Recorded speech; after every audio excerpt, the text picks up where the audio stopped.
Hello guys, what's up? So I'm back again for another tutorial video. So in this video, I will gonna show you how to stop your YouTube's bedtime reminder notifications. So if you are interested, then keep on watching. But before all that, if you are new to my channel, consider to like and subscribe for more videos like this, and also, you can comment down below if you have something that you want me to make a tutorial about. So without further ado, let's start the tutorial.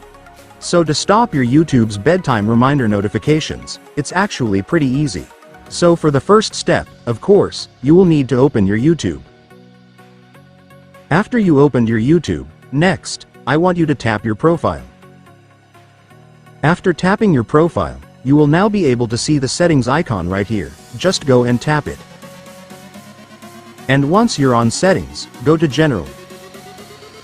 And after that, you will now be able to see the bedtime reminder notification option right here.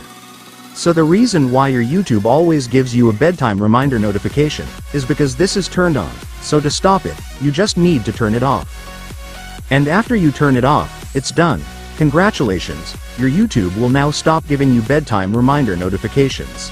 So that concludes our tutorial video for today. I hope it helped you. Thanks for watching. Goodbye.